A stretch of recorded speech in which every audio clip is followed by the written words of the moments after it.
Hey guys, it's Jen and I'm here with another recap video for you today. So today I'm going to go over books 11 through 15 that I've read in 2017 so far. So the 11th book that I read in 2017 was Champion by Marie Lu. This was an audiobook that I got from Overdrive.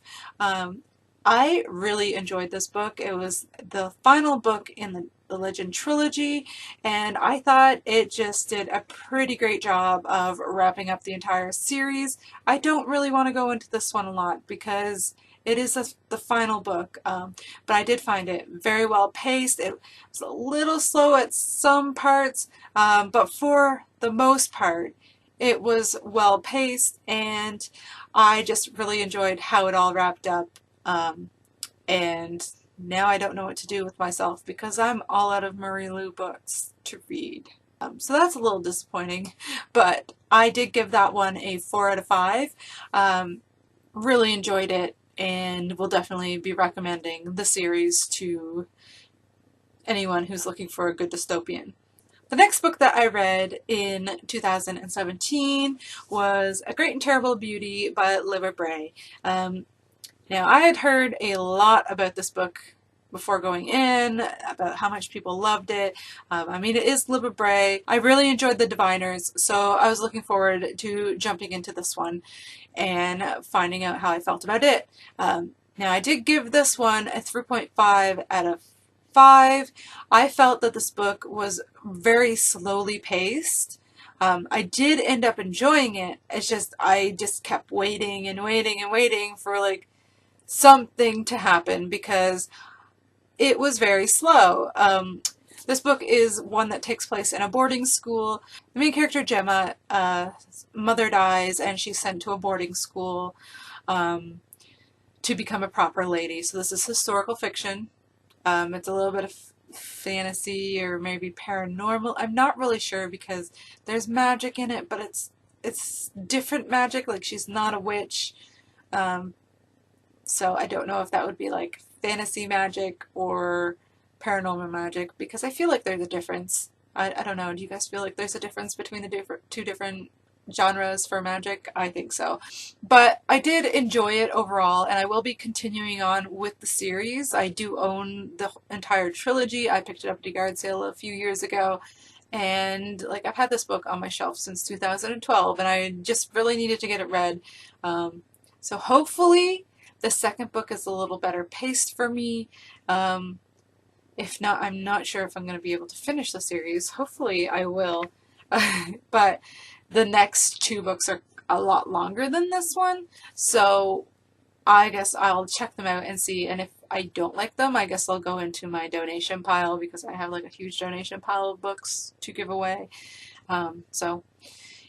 But I did enjoy this. Like, I did give it a 3.5 out of 5. I just found it very slow, and I really didn't want to read a slow book at the time. So maybe if I'm in the mood for a slow book, I'll pick up the second one, and hopefully it will be what I'm expecting. At least I know a little bit more what to expect going into that one. The 13th book that I read in 2017 is The Hammer of Thor by Rick Riordan.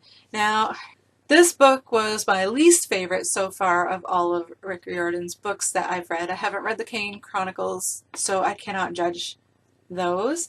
I really enjoyed the first book in the Magnus Chase series. Like, it was really good and well paced. This one, however, I found the first half of it was really slow going, and I wanted to get on with the story, but there was like a whole bunch of filler in it. It definitely has second book syndrome as far as I'm concerned. Now, I did give it a 4 out of 5, so I still did really enjoy it. It just didn't stand up to his other books. It's not what I was expecting from Rick Riordan because I'm so used to loving his books and just flying through them and giving them a 5 because they're great. This one, it was slow, and I felt like there was things going on in it that didn't really need to happen. I don't know, like, just a lot of filler material for me. I think there's a love interest starting to happen in this one for Magnus, but I'm not really sure where that's going. It seems interesting enough. We'll definitely be watching out for. I think it's romance though. but I'm not really sure because the the love interest wants to kill Magnus half the time. So yeah, I don't really know. But I did enjoy the book a lot overall. Like the second half flew by for me. It's just the first half of it was really slow, so I felt like I needed to take that 1 star off because I really didn't enjoy the first half as much as I enjoyed the second half. So if I had enjoyed the whole thing all the way through, I probably would have given it a 5. But as it is, it got a 4, which is still a really good rating. And I did really still enjoy it. So I will be continuing on with this series because it is Rick Riordan, and I will continue on with all series from him. The 14th book that I read is another series ender. So I finished 2 series during this little video, during this recap. And that is Library of Souls by Ransom Riggs. I didn't really know what to think after I read the first book because it was so hyped up for me and it kind of fell short a little bit on the hype, but I decided to continue on with the series since I bought the whole series because of the hype, and it was from Costco and they were relatively cheap. They were like 12 bucks each. So I felt like if I was going to read them, I wanted to read them as physical copies because the pictures. I actually ended up listening to this from getting a copy from Overdrive and then looking through the book at the pictures every once in a while because like when you're listening or when you're reading, you kind of know how to recognize when they're looking when there's a picture, because they'll say something and it will just be like this obscure reference to something ridiculous, and you'll be like, oh, there's probably a picture of that. So I would go through every once in a while and look at the pictures and they would make sense to me.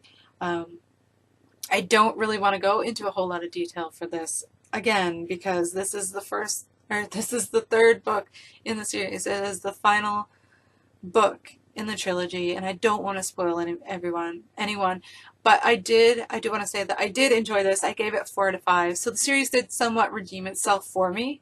So I did enjoy the ending. I thought this was very quickly paced, and I didn't really want to put it down, but there was a few spots where it was a little bit slower, and a few things that didn't really make sense to me. I might pick up the Tales of the Peculiar book because it's been referenced so much in these books that it really makes me want to take a peek into it, so I might do that. And like I said, I did still really enjoy it, so this book did redeem the series for me, and hopefully I can find more by Ransom Riggs in the future. I don't know if he has any other books because I haven't really looked into it yet, but I will have a look. And the last book for this wrap-up is the 15th book that I read, and that is Every Day by David Levithan. I heard a lot about this book. Like, when this book first came out, there was a lot of hype around it, and it sounded very interesting. So I decided that I should give it a try. I, again, listened to this one on Overdrive. Sometimes what I do is I go look on Overdrive for books that are on my bookshelf because I've been listening to so many more audiobooks than actual books. So I picked this one up, and since we got a ton of snow in February, like, guys, we got 80 centimeters in one drop. That's, if you don't do centimeters, America, that is about 30 inches in one drop, which is absolutely ridiculous. Like, that's up, it's almost 3 feet. It's up past my waist. It was horrible to shovel because I had to shovel that because I don't have a snowblower. Thinking of investing in a snowblower now because there was 3 storms in a row and that was just one of them. So this book follows a character named A who wakes up in a different body every day. A doesn't really have a gender because they can be like, they can wake up in a male body or a female body, and either body they feel at home. So one day A wakes up in Justin's body, and Justin has a girlfriend named Rhiannon, and A falls in love with Rhiannon. And so A tries to find a way to talk to Rhiannon and get her in their life. And despite the fact that A has always been happy with their life, waking up in a different body every day, Rhiannon makes them wish that it could be changed.